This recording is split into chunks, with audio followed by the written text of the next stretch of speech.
அனைவருக்கும் வணக்கம். சரிம்மா, இந்த மேசைனால என்னம்மா இருக்கு? பழங்கள். பழங்களுக்கு இன்னொரு பேர் என்னம்மா? கனிகள். உங்களுக்கு தெரிஞ்ச கனி எல்லாம் சொல்லுங்கம்மா பாக்கலாம்.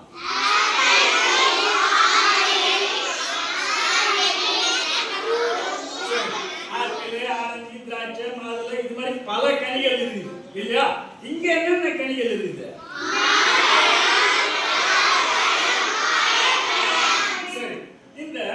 மூன்று பழங்களுக்கு நம்ம ஒரு பேர் இருக்கு. என்னன்னு சொல்லுவாங்க?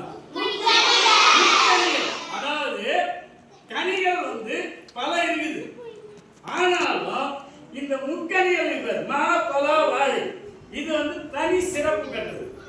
தனி சிறப்பு பெற்றது. மாம்பழத்தை விரும்பாதவங்க யாராவது இருக்கிறாங்களா? பலாப்பழத்தை உரிச்சிட்டு நம்ம அதை என்ன மறைச்சு வச்சோம்னாங்களோ அதனோட வாசம் எப்படி? அது இருக்கிற இடத்தை காட்டி கொடுக்கும் இல்லையா? அந்த அளவுக்கு வாசம் மிக்கது. வாழைப்பழம். வாழைப்பழத்தோட சிறப்பு, வாழை மரத்தோட சிறப்பு உங்களுக்கு நல்லாவே தெரியும். என்ன? வாழை மரத்தை எந்த ஒரு சுப நிகழ்ச்சிக்கும் என்ன பண்ணுவாங்க? வாழை மரத்தை கட்டுவாங்க. அப்போ அது போல இது மாதிரி பல பழங்கள் இருந்தாலும் இந்த முக்கணிகள் தனி சிறப்பு வாய்ந்தது இல்லையா? அது போல பாரில் பல பள்ளிகள் இருந்தாலும் நம்ம பள்ளிகளுக்குன்னு தனி சிறப்பு ஏற்படுத்தும். அது யார் செய்ய முடியும்? எப்படி?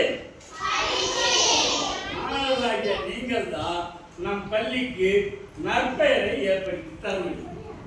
பள்ளிக்கு மட்டும் இல்ல, வீட்டுக்கு, ஊருக்கு, நாட்டுக்கு எல்லாத்துக்குமே நீங்க தான் என்ன பண்ணுவீங்க? ஆசிரியர் சொல் கேட்டு, பெற்றோர் சொல் கேட்டு, ஒழுக்கத்துடன் வளர்ந்தா நம்ம படிப்பிலேயே சிறந்து விளங்கி நம்ம பள்ளிக்கு, நம்ம வீட்டுக்கு, நம்ம ஊருக்கு எல்லாருக்கும் நற்பெயர் எடுத்துடலாம். சரிங்களா? சரி, இந்த முதல் பருவத்தை நாம இந்த முக்கணிகளோட இனிதே ஆரம்பிக்குமா?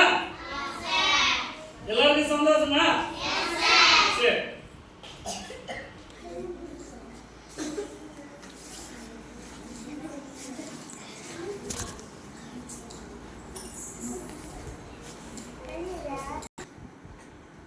இப்போ எல்லோரும் வரிசையாக இந்த முக்கணிகளை வாங்கி சாப்பிடுமா?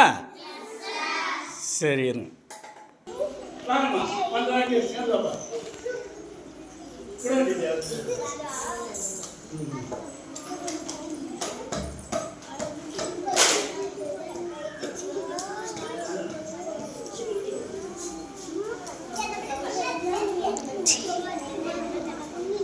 பாப்பா